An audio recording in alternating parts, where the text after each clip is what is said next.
analizar los dos puntos que nos faltan de nuestro manifiesto. Hasta ahora hemos hablado de la asistencia de calidad, enfocada al paciente, con los profesionales, colaborativa, eficiente, reformista e innovadora, digitalizada y tecnológica y transparente. Y nos faltan los que, en mi opinión, pues son los dos puntos posiblemente más importantes. Uno que es la financiación adecuada, porque si no hay una financiación adecuada, pues todo lo demás es bastante complicado, y luego que sea equitativa, y, bueno, y esto pues tiene que ser otro de los grandes objetivos que tiene que tener nuestro sistema de salud, y que además pues está muy de moda últimamente porque se está modificando, de hecho hoy se ha publicado el anteproyecto de ley para modificar la normativa y que haya un sistema sanitario público más cohesionado, más accesible y más equitativo. Para discutir estos dos puntos tenemos a dos pesos pesados del Sistema Nacional del Sistema Sanitario de nuestro país, que además participaron activamente en el manifiesto. Uno que es el doctor Ignacio Riesgo, que coordinó el día a día de todo el estudio, el manifiesto, y que ahora Marta pasará a presentar un poquito más, y don Julián García Vargas, que es por todo el mundo sobradamente conocido. A mí solo me gustaría, bueno, para hacer una breve introducción sobre los dos temas en cuestión. Primero, es necesario que el sistema sanitario esté financiado de manera adecuada. Ayer hemos podido asistir a la presentación del PERTE, lo cual, en la opinión del IDIS, como hemos dicho esta mañana en un comunicado de prensa, nos parece que es un diseño que está planificado de manera acertada, viendo cuáles deben de ser las prioridades para transformar el sector, tanto relacionadas con la digitalización, la medicina de precisión, la inversión en terapias innovadoras, en terapias avanzadas, etcétera, etcétera. Pero toda esa financiación, que de alguna manera va a llover extraordinaria para transformar el sistema sanitario, pues se va a quedar en saco roto si no se financia adecuadamente y se gestiona eficientemente todo el sistema sanitario público. Y bueno, y sabemos que las previsiones de gasto por parte del gobierno de un 6,2% de financiación, pues claramente pueden resultar insuficientes, teniendo en cuenta sobre todo cada vez más el incremento de la complejidad, de los gastos, y por tanto entendemos que tanto para financiar eso como para financiar el tema sociosanitario, que nosotros entendemos que tendría que haber, que no tendría que existir solución de continuidad, pues hace falta bastante más. Pero bueno, a pesar de eso, es necesario que todo esto se gestione eficientemente para que tengamos un sistema sanitario equitativo. Y aquí es donde creo que en los últimos tiempos, y se demostró con la pandemia, gana cada vez más importancia la aparición del sector sanitario privado. No me refiero a las fórmulas de gestión de sanidad privada, de la sanidad pública, sino a la aportación a la provisión sanitaria privada y al aseguramiento sanitario privado, que copagan voluntariamente más de 9 millones de ciudadanos en este país y descargan con ello tanto de costes como de recursos a los ciudadanos. La pandemia ha hecho unos zorros, hecho trizas de alguna forma el sistema sanitario de nuestro país. Ahí se ven las listas de espera que hay, de las que se conocen, luego están las que no se conocen, que están antes de una atención primaria que ha quedado muy mermada y que claramente habría que reforzar, porque la entrada del sistema sanitario de nuestro país es la atención primaria. Pero bueno, los hospitales, las clínicas, todo lo que implica el sector sanitario privado de este país, pues contribuyen de alguna forma a garantizar ese acceso y esa equidad, en los recursos al sistema sanitario de nuestro país. Y por tanto entendemos que tendremos que evolucionar hacia un modelo sanitario que no solamente hable de colaboración público-privada para conciertos, para el modelo del MUFACE o para otro tipo de colaboraciones, sino para algo tan simple como para que exista continuidad asistencial entre la asistencia pública y la privada, o la privada y la pública, obviamente con el consentimiento expreso del paciente, pero para evitar, primero, aprovechar todos los recursos, tanto los públicos como los privados, y segundo, para evitar ineficiencias, evitar duplicidades y evitar todo tipo de o sea, y sacarle el máximo provecho a todos los recursos que el sistema tiene puestos en favor de los usuarios. Y creo que hoy por hoy eso es imprescindible, creemos que es imprescindible para garantizar la accesibilidad y la equidad en el acceso a los recursos. Y sin más, Marta, te dejo con nuestros ponentes. Gracias. Para que sigáis y que tengáis un debate provechoso y seguro que la gente va a aprender con vosotros. Estoy segura. Gracias, Juan. Y bienvenidos a todos a este último iDiálogos. Llevamos 5, hemos tratado 2 principios por cada uno de los iDiálogos de las jornadas y nos quedan los 2 últimos, ¿no? El principio 5 y el principio 10, que queremos una sanidad equitativa y queremos una sanidad bien financiada. Los resultados de la encuesta que realizamos y que recordarán todos ustedes en los pasados meses hablaban de que la práctica totalidad de la población española estaba de acuerdo con estos principios. Y hoy tenemos pues a 2 referentes, 2 personas que no necesitan presentación y yo pues me he permitido hacer un resumen de resumen para poder bueno, pues presentarles y compartir con ellos este diálogo, ¿no? este espacio de comunicación, no tanto de debate. Contamos con Julián García Vargas, él es economista.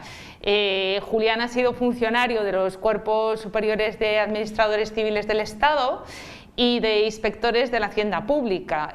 Fue ministro de Sanidad desde 1986 a 1991, miembro del Consejo Asesor de Sanidad desde el 96 al 2003 y desde 1997 hasta la actualidad ejerce de consejero y consultor de empresas. Buenos días, Julián, y gracias. Buenos días y muchas gracias por su invitación. Es un auténtico placer y un honor para nosotros. Y contamos también con Ignacio Riesgo, pues otra persona que tampoco necesita muchas presentaciones. Me ha pedido que diga de él algo muy concreto, muy corto y específico. Ignacio es médico, es gestor o ha sido gestor hospitalario y es consultor sanitario con una dilatadísima trayectoria profesional. Buenos días, Ignacio, gracias por compartir. Gracias a vosotros por invitarme. Es un placer. Vamos a tocar los 2 principios, el 5 y el 10, en 2 bloques distintos. Empezaremos por el principio número 5 sobre sanidad equitativa y lanzaré una serie de preguntas que contestaréis como os parezca más adecuado. La equidad realmente es un concepto controvertido en sanidad, ¿no? Porque a pesar de que se presupone, parece que nunca acaba de implementarse, ¿no? Cuando hablamos de que es equidad, hablamos de aquella virtud que reconoce la diversidad, la justicia, elimina cualquier tipo de discriminación y busca el equilibrio, ¿no? Bueno, pues vamos a empezar a avanzar y os lanzo la pregunta de qué estamos hablando al referirnos a equidad. Hablar de universalidad no es exactamente hablar de equidad, ¿cierto? No, la universalidad es una condición necesaria, pero no suficiente para alcanzar la equidad. La equidad significa acceso a los mismos servicios con la obtención de los mismos resultados. Y eso es imposible, porque hay circunstancias en todos los sistemas sanitarios que lo hacen imposible. En primer lugar, es un objetivo casi inalcanzable porque las circunstancias sociales no son las mismas. No todo el mundo no tiene la misma educación, la misma vivienda, la misma renta, los mismos apoyos familiares, la misma capacidad para cuidar de su propia salud en presencia de patologías. En segundo lugar, en el acceso. No todo el mundo puede tener acceso a todos los servicios en igualdad de circunstancias en todos los sitios, porque hay tecnologías complejas que solamente pueden estar localizadas en ciertos lugares. En tercer lugar, es imposible porque la financiación no puede ser igual, no es igual. La gestión descentralizada de los servicios hace que, dependiendo del sitio donde vivas, tengas un gasto per cápita garantizado sanitario distinto. Y en último lugar, por resultados. Los resultados que equivalen estrictamente a la calidad no lo garantizan igual todos los equipos, no todos están igual de preparados, todos los equipos quirúrgicos, todos los equipos de diagnóstico, no todos tienen la misma tecnología, la misma habilidad, la misma expertise, y por lo tanto hace que siempre hay diferencias en cuanto a los resultados, que pueden estar dentro de un orden, pero siempre puede haber pequeñas o grandes diferencias. Bueno, pues parece complicado, ¿no? Porque los factores de partida parten de una situación de falta de equidad. A ver cómo podemos llegar a construir ese modelo. Ignacio, ¿qué opinas tú al respecto de qué es hablar de equidad y qué es para ti la equidad? Bueno, yo en primer lugar estoy de acuerdo con lo que dice Julián, de que la universalidad, el tener un sistema accesible a todo el mundo, no garantiza la equidad. Yo definiría la inequidad como aquellas desigualdades indeseables y evitables. Y en este sentido, bueno, el que la universalidad no garantiza la equidad se demuestra porque en Europa hay sistemas universales prácticamente desde el final de la Segunda Guerra Mundial. Y sin embargo no se ha logrado la igualdad en salud ni la equidad. El perseguir la equidad, que es un objetivo muy difícil, requiere una actitud activa. Por ejemplo, en Estados Unidos y en el Reino Unido publican todos los años unos informes de inequidades en salud. Analizan las inequidades que tienen y ponen medidas para corregirlas. Es fundamental también, y otra cosa que en España no se ha trabajado mucho, conocer los resultados. Sabemos que los resultados son muy distintos a igualdad de patologías. La Fundación IMAS, con los informes RECAL, estaba avanzado algo en esto, pero hay mucho más que recorrer. Y probablemente, como proponen algunos, crear un observatorio de la equidad sea una necesidad en nuestro sistema. Bueno, entonces, desde vuestra perspectiva, ¿en qué pilares se debe basar la equidad del sistema sanitario? Que dentro de la dificultad de alcanzarlo, ¿qué reformas creéis que deberían implementarse en nuestro sistema? No tanto para alcanzarlo, sino para pues alcanzar todas esas soluciones que debieran mejorarse. Ignacio. Bueno, ya he propuesto 3, los informes, el Los informes observatorio de resultados son vitales. y la transferencia de resultados. Ahora, hay otra serie de consideraciones. Por ejemplo, en un sistema como el nuestro, nadie puede pensar que la equidad va a lograrse solo desde la actividad del sector público. El sector privado tiene que estar implicado ahí. Desarrolla una parte importante de la actividad y tiene una gran parte de los recursos. Por lo tanto, es un componente esencial de la equidad el favorecer aquellos proyectos de implicación del sector privado en el servicio público.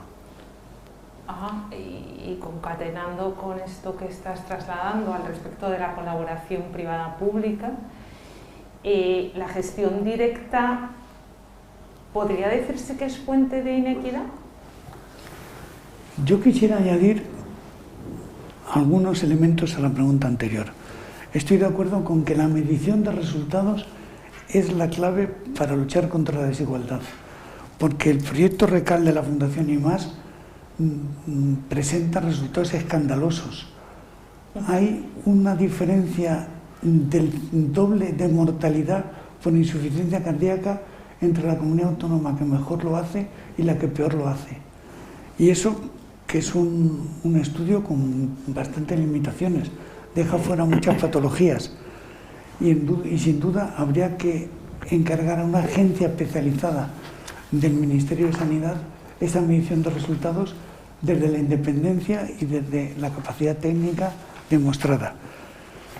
Pero luego, en segundo lugar, para mejorar la equidad debería mejorarse la educación, las condiciones de vivienda y los niveles de renta para hacerlo lo más parecidos posibles, porque son condicionantes de la enfermedad y por tanto de su curación.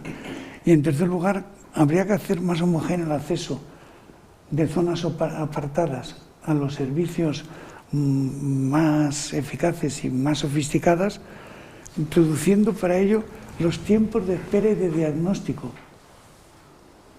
El tiempo de espera y de diagnóstico es la fuente de desigualdad más clara que existe.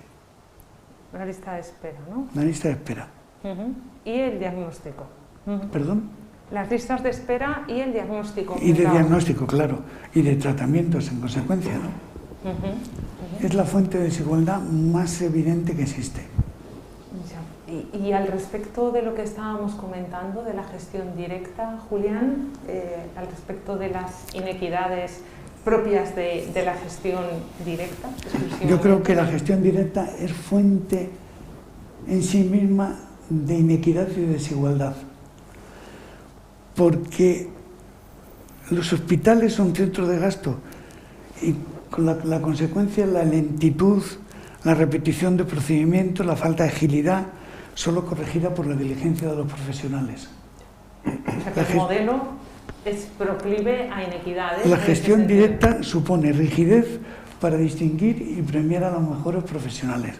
Supone inexistencia de competencia entre centros.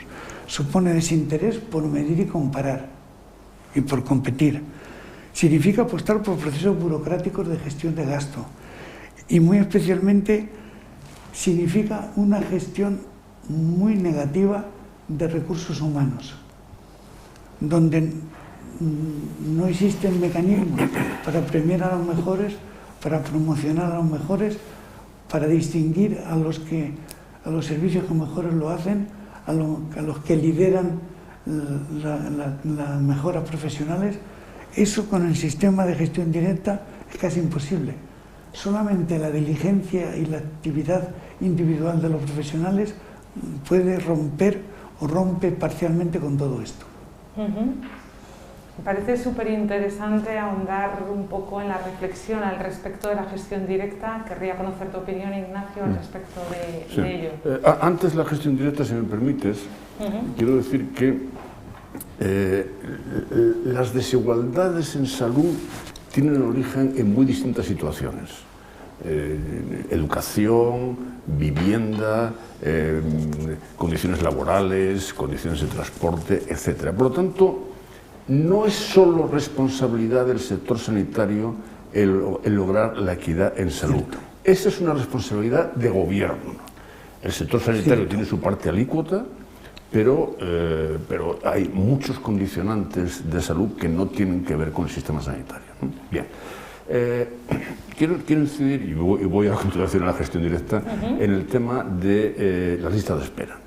Las listas de espera son, ahora conocemos, The Guardian acaba de publicar un artículo donde demuestra que las listas de espera no golpean a todo el mundo por igual, golpean mucho más a aquellos barrios desfavorecidos económicamente que a los barrios favorecidos.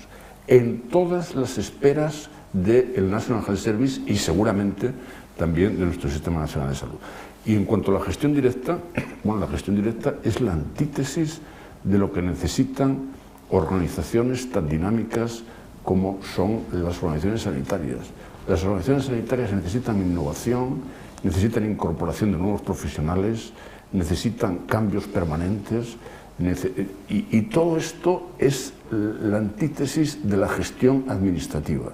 En este país se había avanzado de superar la gestión administrativa mediante la creación de empresas públicas, que por cierto están desmontando en Andalucía, cosa lamentable, y fundaciones y otra serie de formas como los consorcios en Cataluña. Lamentablemente ese proceso se frenó en parte cuando no se desmontó, pero es un tema que habrá que recuperar.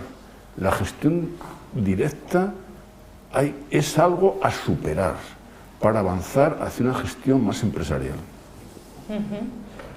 Difícil. Y sobre todo en el campo de la gestión de recursos humanos. La gestión de recursos humanos administrativa es nefasta. ¿Cuál es la visión que tienes al respecto? Solamente 3 categorías de médicos no capacidad para dar mayor papel a la enfermería, rigidez en los sistemas de acceso, rigidez en los sistemas de promoción y sobre todo un abuso excesivo de la temporalidad, lo que significa inestabilidad en el empleo. Y mucha insatisfacción por parte, ¿no?, de los profesionales. En la formación también, claro. En relación con eso, hoy hemos conocido el anteproyecto que ha sacado el Ministerio en relación con la Ley de Equidad y Universalidad y declara como preferente la gestión pública directa.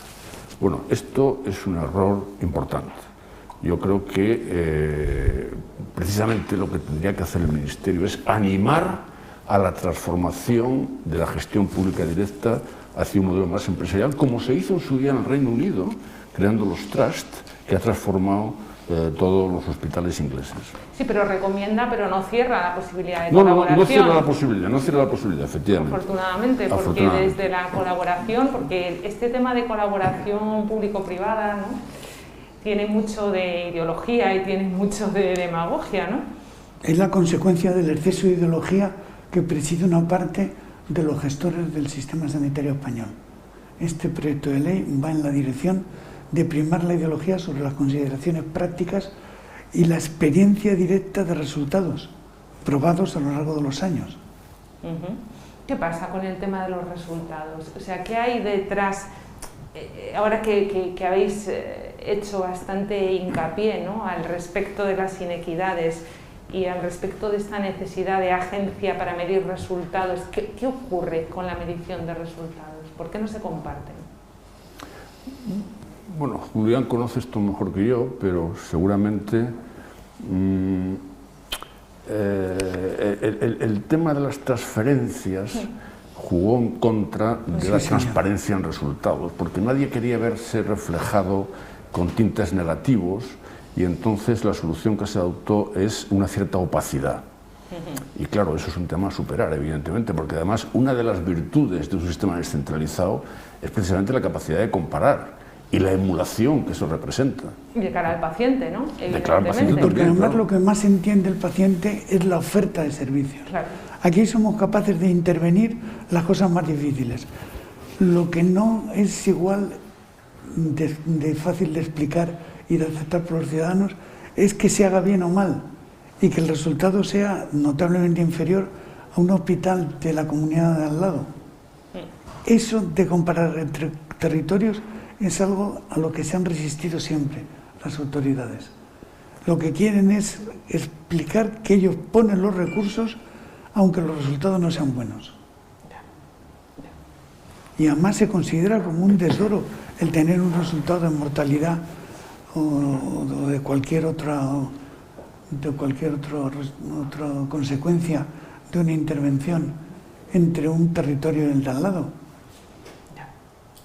Parece difícil, ¿no?, por lo que nos trasladáis, que se pueda alcanzar, a pesar de las dificultades, esta equidad, porque realmente está sustentada en modelos que favorecen la inequidad. Hombre, hay un elemento muy reciente de anoche, que es el anuncio del PERTE, del presidente del gobierno, uno de cuyos objetivos es establecer un sistema de datos y de resultados comparables. Ojalá sea cierto, ojalá se rompa la resistencia que existe entre los territorios, que por cierto el Consejo Interterritorial no ha logrado romper, a pesar de que varias veces lo ha intentado, hacer unos resultados comparables apoyándose precisamente en la experiencia de las sociedades científicas, que lo han puesto bastante fácil con el proyecto RECAL y el proyecto IMAS.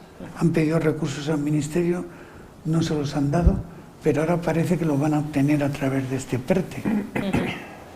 Sí, bueno, la verdad es que sí que es cierto lo de homogeneizar y lo de hablar de datos compartidos tiene varias dificultades. Primero, romper la barrera de compartir, que eso es la más importante, es un tema cultural, ¿no?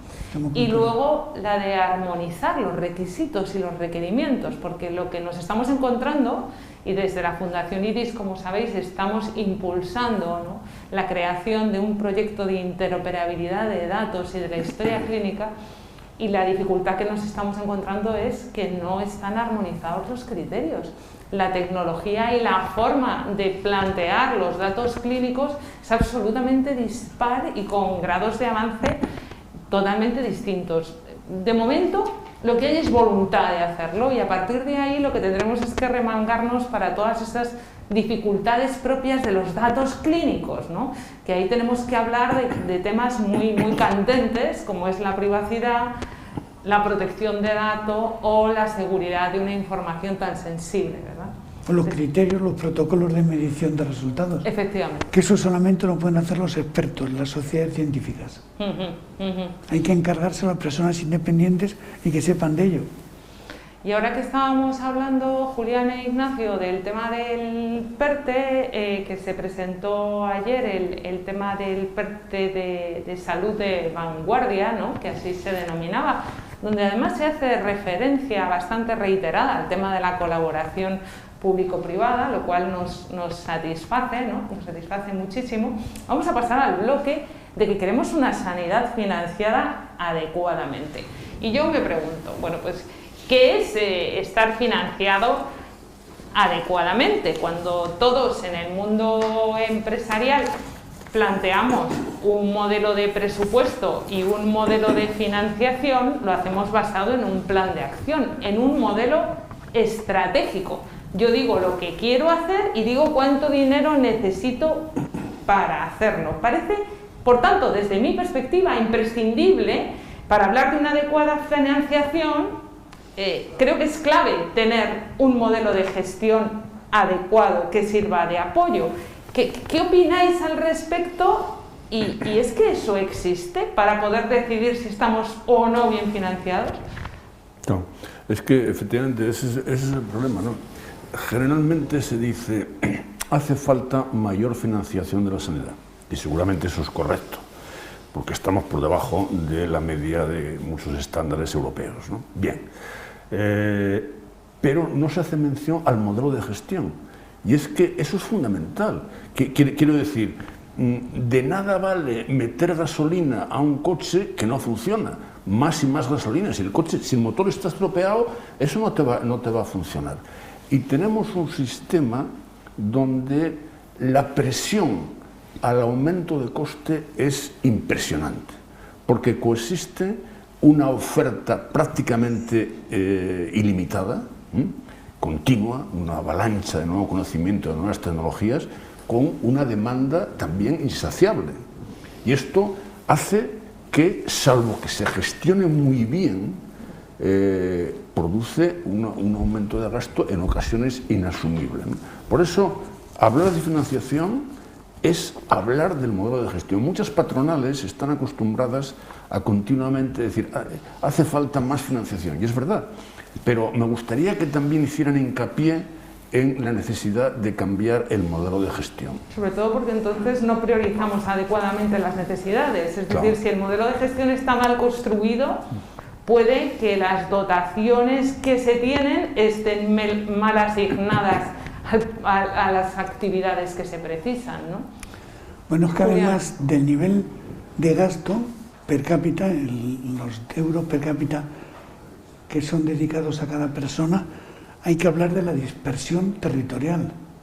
Y la dispersión territorial en España es verdaderamente notable, porque entre la diferencia entre las comunidades que más gastan, el País Vasco y Asturias, que no tiene un sistema especial de financiación, no como el País Vasco y Navarra, y las que menos, Andalucía, Cataluña y Madrid, la diferencia es de 500 euros per cápita, casi del 40%. Otra inequidad, ¿no? O sea, estamos viendo toda esa dispersión. Claro, esto no se traduce en caídas de acceso y de calidad en Madrid y Barcelona gracias al nivel al número de primas privadas que existen, que han crecido con la pandemia, gracias a los seguros privados. Pero en cualquier caso, lo que tú decías ahora, el sistema de financiación está viciado de base, porque está basado en los recursos impositivos cedidos por el Estado con una garantía impuesta también por el Estado, que es el Fondo de Garantía de Servicios Públicos Fundamentales. El 75% de esos impuestos cedidos, del importe de los impuestos cedidos, tiene que ir a sanidad y educación.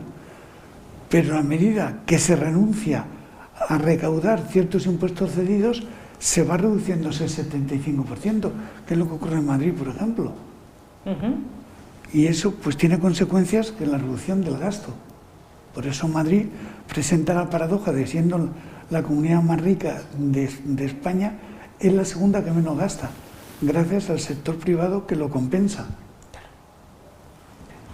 Es lo que lo sostiene o lo equilibra, ¿no? Fijaros que estamos... En cualquier caso, la adecuada financiación solamente puede establecerse por comparación con los países europeos. Y con la media europea nosotros estamos en PIB per cápita el 40% por debajo, que son 1.100 euros per cápita menos.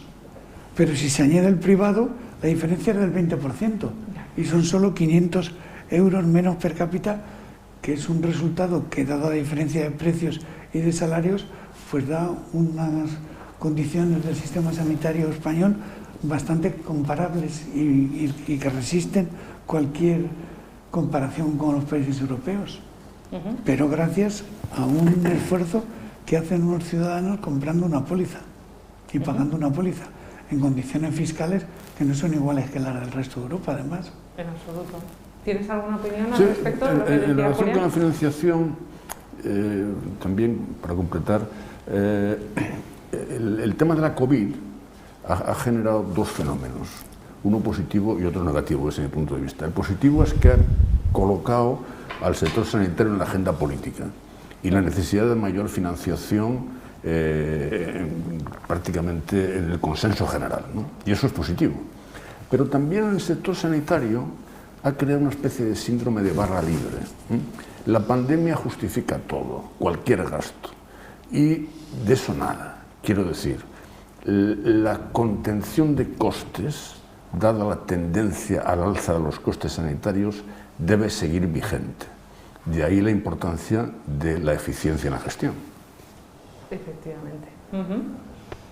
Al hablar de financiación, inevitablemente tenemos que hablar del catálogo de prestaciones, ¿verdad? De la priorización necesaria. Siempre tenemos que hablar de esa priorización para poder asumir la asistencia a la población, ¿no? ¿Cómo se combina con una asistencia universal? Ya. Vamos a ver, el tema del qué se introduce en el catálogo de prestaciones, qué servicios y qué tecnologías, es un tema crítico. Y la administración, los equipos del ministerio, no digamos las consejerías, no tienen ni la cualificación técnica, ni el reconocimiento profesional, ni el conocimiento del mercado para tomar decisiones de ese tipo. Están muy expuestas a las presiones, no siempre razonables, a veces los propios pacientes, otras veces la industria, otra vez del sector y demás, ¿no? Por eso lo que alguna gente defiende, por ejemplo, estos 300 profesionales que han firmado en diciembre un escrito pidiendo una agencia de evaluación, lo que se debe hacer es lo que se llama, en la terminología al uso, agencializar esa decisión. Crear una agencia independiente que no tome las decisiones finales, pero sí haga un informe, un análisis por gente preparada, profesional y demás, en relación con la pertinencia o no de introducir determinadas prestaciones. Luego el político tomará la decisión, pero tendrá que justificar, porque tendrá un informe previo, su decisión. Yo creo que desgraciadamente el Ministerio no ha hecho caso hasta ahora, que sepamos, de esta petición, pero tal como va el sector sanitario, con la avalancha de nuevas tecnologías, de nuevas prestaciones, con todo este tipo de cosas, es fundamental dotar a esa decisión del máximo de credibilidad y de solvencia. Bueno, yo creo que el sistema sanitario español, a pesar de sus rigideces, a pesar de los defectos que estamos analizando esta mañana aquí, funciona bastante adecuadamente.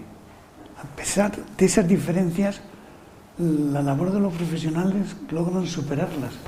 La labor de los gerentes, la labor de muchos involucrados de dentro del sistema logran superar esas dificultades y trabajar a pesar de los corsés que el sistema burocrático les impone. Yo creo que para establecer un buen catálogo sería preciso crear un marco adecuado de conocimiento de qué enferman los españoles y de qué mueren los españoles, cosa que lo sabemos, pero lo tenemos disperso, porque carecemos de una estrategia nacional de salud basada en una encuesta nacional de salud previa, que nos digan, que está prevista desde hace años, pero que nos digan de qué enfermamos y de qué morimos, y a partir de ahí insistir en la prevención de las patologías dominantes y en orientar los recursos hacia esas patologías dominantes. Ese trabajo está en gran medida realizado, porque hay planes elaborados por las comunidades autónomas y por las sociedades científicas y por el Ministerio con respecto a las patologías más importantes, pero no están integrados en un solo documento.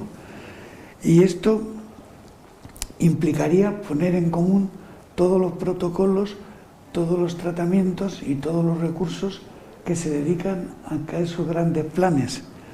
Y de ahí se podrían definir las reformas, se podrían deducir las grandes reformas organizativas para atender esas grandes patologías, teniendo en cuenta esos planes integrados ya a nivel nacional. Y con eso podríamos mejorar los indicadores de resultados asistenciales por patologías y por territorios. Pero todo esto, volvemos a lo mismo, exige transparencia.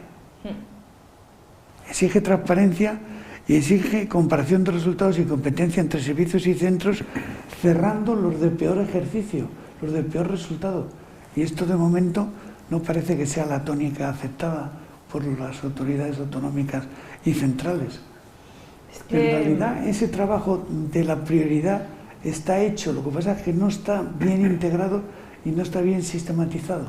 Es que los datos existen, el tema es que hay que gestionarlos, porque gran parte de lo que decíamos y que tiene todo que ver con este tema de los resultados de salud es buscar la trazabilidad en la vida de una persona. Claro.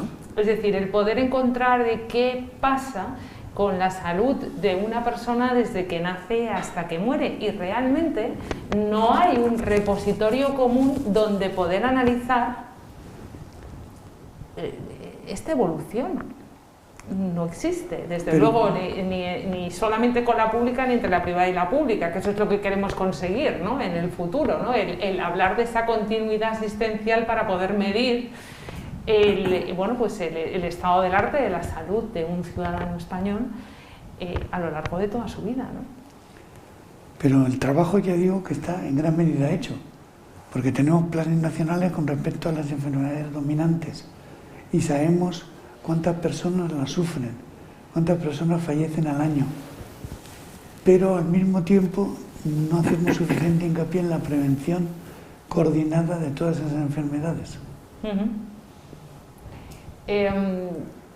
A las personas que están asistiendo a diálogos les indico que si quieren hacer o trasladar a nuestros invitados algún tipo de pregunta, en el propio chat la pueden incorporar y el equipo me las pasará para podérselas transmitir a los invitados, así que vaya por delante. Ya que estábamos en el tema de la digitalización, de la transformación digital, bueno, no me suele gustar hablar de la transformación digital. Yo creo que a lo que estamos enfrentados o abocados es a la transformación del sistema y de todos los sectores empresariales en general. ¿Por qué? Porque las reglas de antes no valen para construir ni el presente ni el futuro, ¿no? Entonces, hagamos una transformación del sistema utilizando herramientas digitales que nos ayuden, que aceleren y colaboren a compartir, ¿no? Está claro que tenemos que introducir estas herramientas, pero eso requiere dinero, ya que hablamos de financiación y de financiar adecuadamente, ¿no? Requiere inversión, ¿no? No lo quiero conceptuar como gasto porque no está así conceptuado, ¿no? Bueno, han venido unos fondos europeos que van a apoyar y tal. Bueno, ¿Qué opináis al respecto de la transformación del sistema a través de la digitalización y cómo concatenamos con estas ayudas?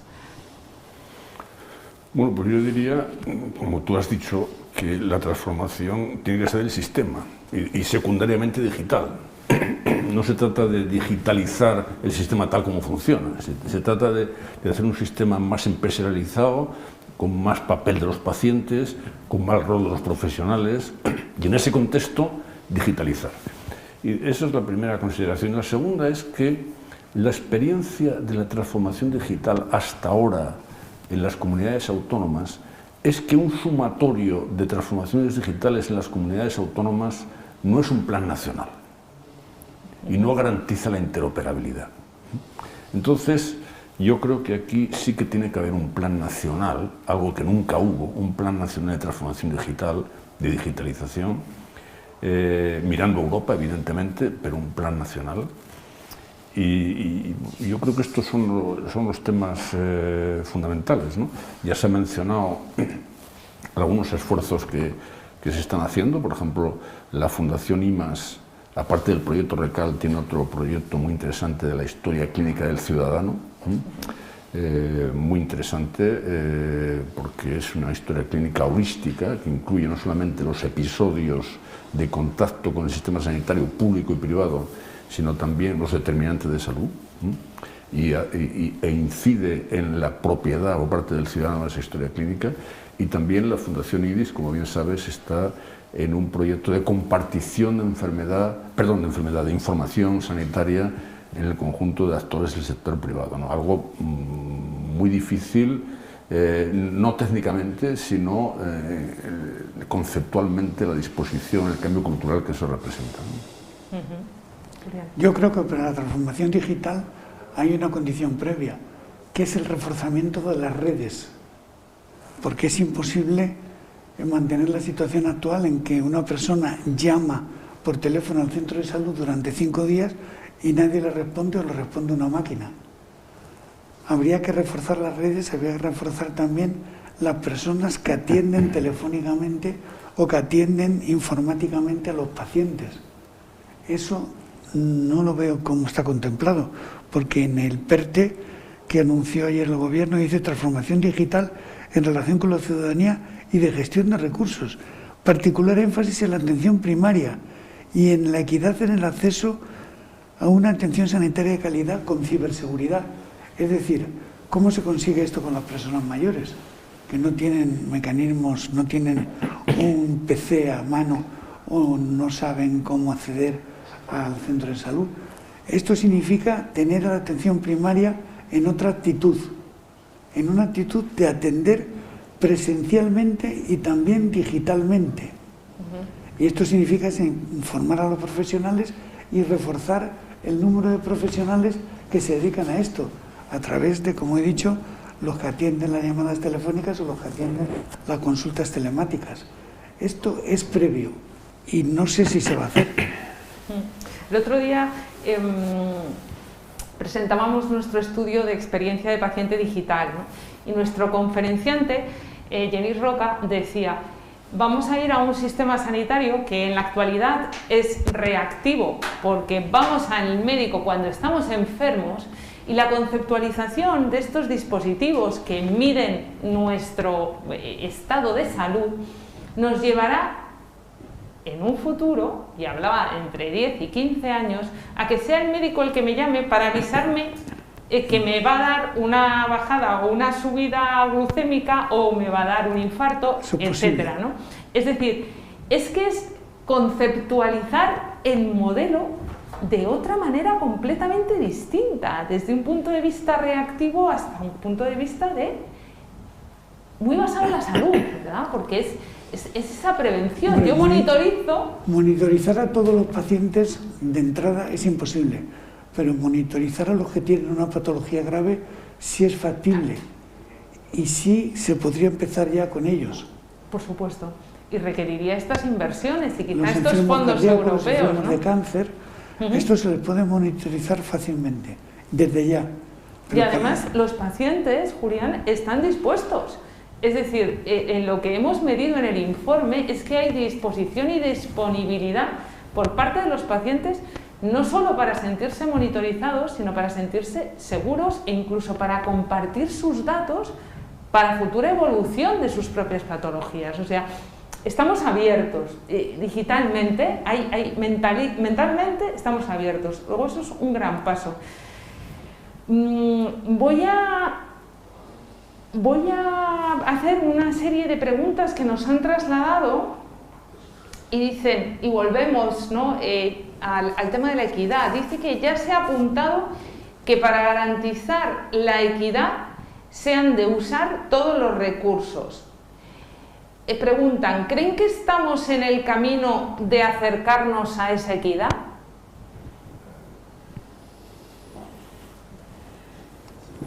En la medida que las declaraciones del gobierno van en esa dirección, sí, porque por primera vez existe una preocupación oficial por la equidad y existe una voluntad de dedicar recursos extraordinarios que vienen de Europa para conseguirla. Ya es un avance, por lo menos a nivel programático. Parece que hay vocación de orientarse a por lo ello, menos, ¿no? El mensaje ha calado. Ajá, muy bien. Sí, siempre que no se confunda universalidad con equidad, y que la equidad requiere esfuerzos. Y exige evaluación y distinción entre equipos, y exige premiar a los mejores en contra de los peores. También nos hacen una pregunta que nos sirve como colofón a estos encuentros y diálogos. Y nos preguntan para nuestros invitados, ¿podrían plantear desde dónde han de comenzar los cambios y las reformas que propone el manifiesto por una mejor sanidad? Nada menos que esta pregunta, es decir, ¿por dónde se debería empezar para alcanzar estos 10 principios que abogamos en el manifiesto? Si quieres, Ignacio. No, la pregunta se las trae, ¿eh? Sí, se las trae porque es todo de colofón. Vamos a ver. Evidentemente es muy difícil de contestar, pero yo diría que hay una cuestión previa, y es todo lo relacionado con gobernanza. La implicación de los pacientes en la gestión del sistema, la implicación de los profesionales a todos los niveles, a nivel del sistema general, a nivel de las comunidades autónomas, a nivel de las distintas organizaciones sanitarias. Hacer un esfuerzo ahí, yo creo que antes o después tiene que tener resultados. No sé si he contestado, pero digamos, para no conocer previamente la pregunta, es lo que me sale a bote pronto. Yo, continuando con lo que dice Ignacio, que estoy de acuerdo con él, lo importante es la concepción del sistema, la gobernanza, añadiría la gestión de los recursos humanos. Una gestión más racional, menos rígida, más estimulante. Y no estoy hablando solo de médicos y de enfermeras, estoy hablando, por ejemplo, de los transportistas del SUMA, que en la pandemia han hecho un esfuerzo y siguen haciéndolo inmenso. Y no sé si alguien se lo reconoce y se lo premia. Un sistema que sea capaz de distinguir y premiar, aunque sea de manera mínima, a los que mejor lo hacen. Porque son los que sacan todos los días el sistema adelante. Y un sistema que les dé estabilidad mínima a ese 30% de profesionales que entran y salen del sistema, que son los interinos, que ahora parece que la Unión Europea va a obligar a estabilizar por lo menos mínimamente. Ojalá, porque llevamos muchos años hablando de ello y nadie es capaz de meterle el diente al asunto, ¿no? No se dan los pasos necesarios. Tenemos todavía 10 minutos y ahora todos hablamos de la sostenibilidad del sistema, ¿no? Tenemos siempre en la cabeza la idea del cumplimiento de los objetivos de desarrollo sostenible, del cumplimiento de la Agenda 2030, ¿no? ¿Cómo pensáis que una adecuada financiación de la sanidad, hablando de este último principio, puede contribuir a los principios o al cumplimiento de los ODS promovidos por la Agenda 2030? Hombre, en la medida en que uno de los objetivos, concretamente el 3, es mejora de la salud y bienestar, que duda cabe que la mejora de la financiación del sistema contribuirá a la mejora de la salud y, por lo tanto, a ese objetivo sostenible.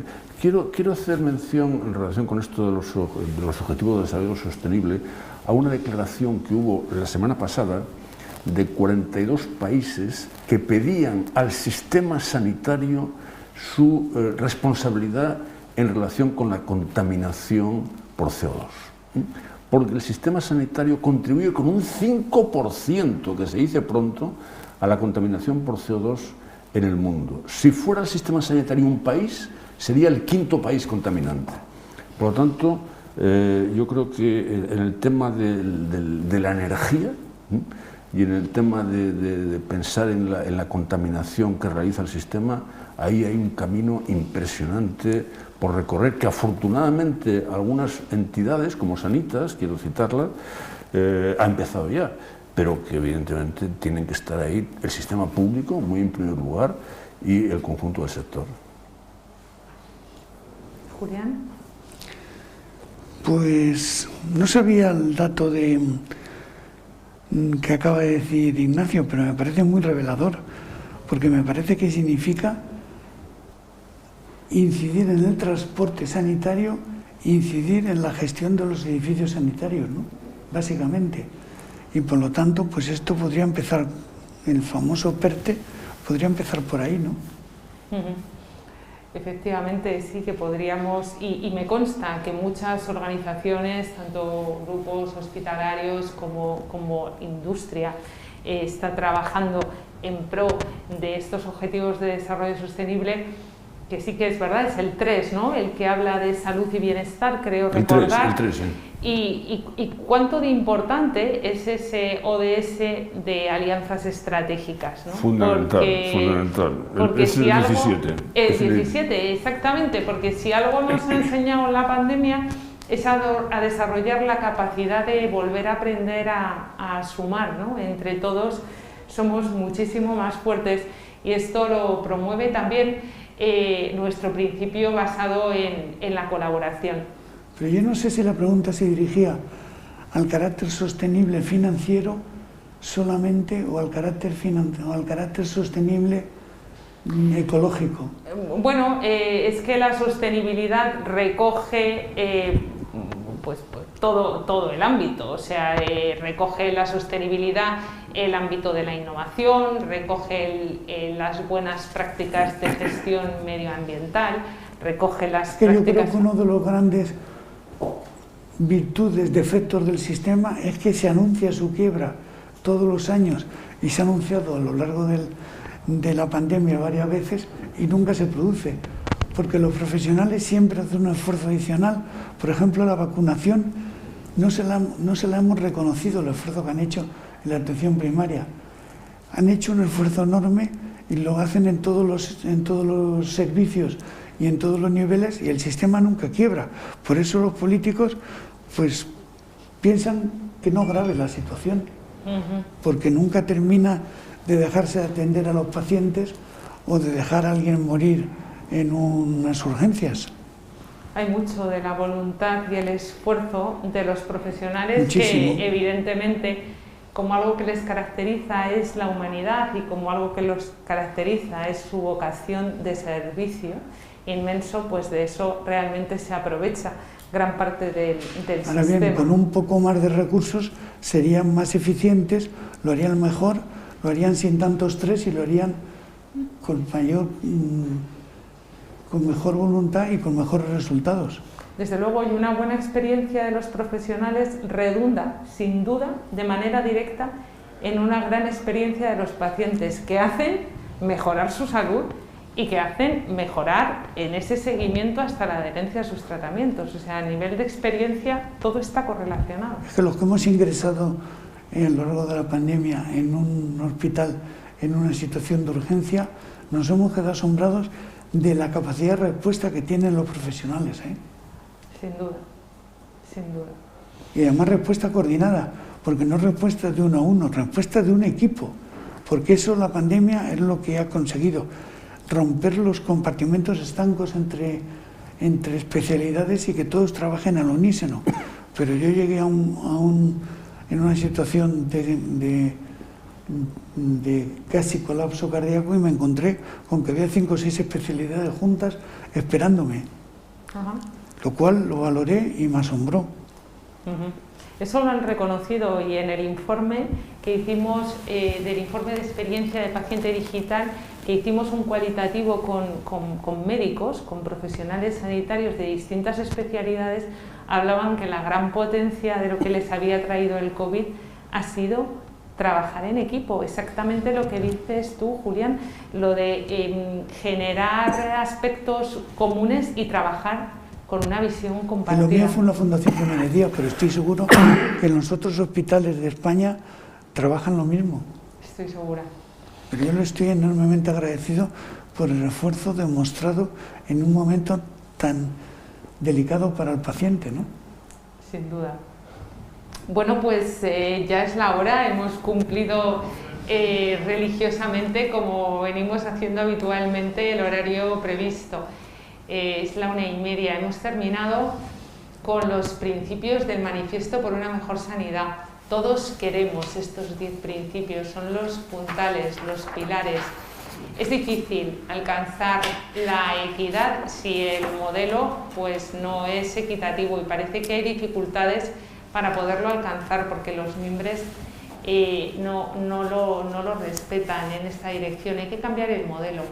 Hay que cambiar la forma de pensar, hay que cambiar la cultura y hay que establecer un modelo de gestión del sistema sanitario que permita asignar adecuadamente las prioridades para saber cuánto debe de estar mejor financiada esa sanidad que todos queremos y esperamos.